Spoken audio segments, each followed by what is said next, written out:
เขากำลังเฮ็ดหยังอะไร เนี่ย เขากำลังเฮ็ดหยัง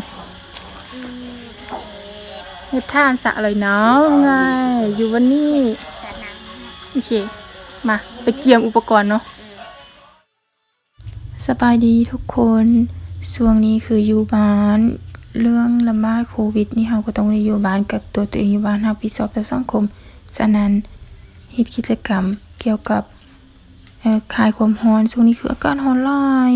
เฮ็ดคลายความร้อนกันดีกว่าด้วยการเฮ็ดถ่านซาวเลยน้ำแล้วจะไปซื้อซาวเลยน้ำที่เป็นยางที่เป็นซุปลมทางในนั่นน่ะมาลอยกันดีกว่าฉะนั้นเราไปเบิ่งกันดีกว่าว่าขั้นตอนแต่ละขั้นตอนนั้นเฮ็ดแนวใดเนาะ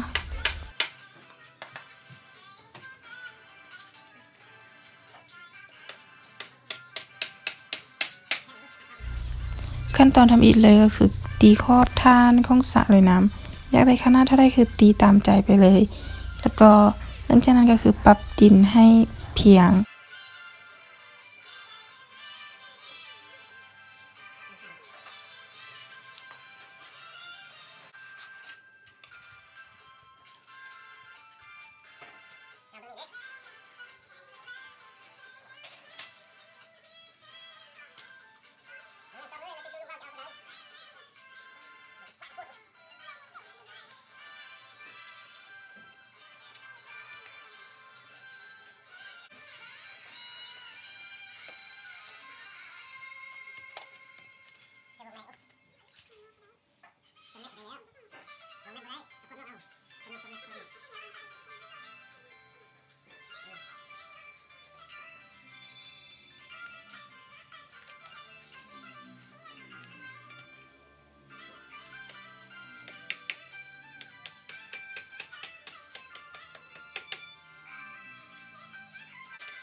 กำลังต่อน้ำจะเห็ดน้ำย่อยๆๆลงมานี่อ่ะ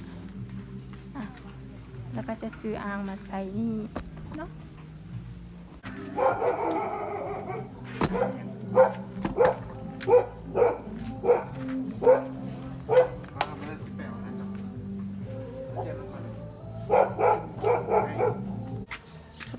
ทดลองใช่โอ้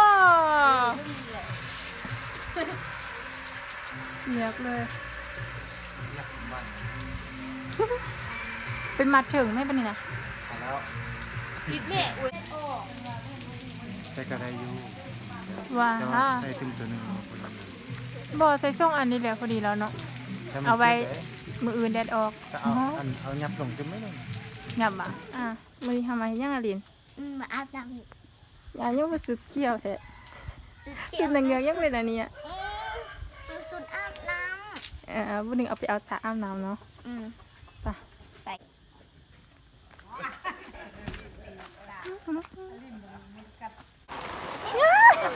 อันนี้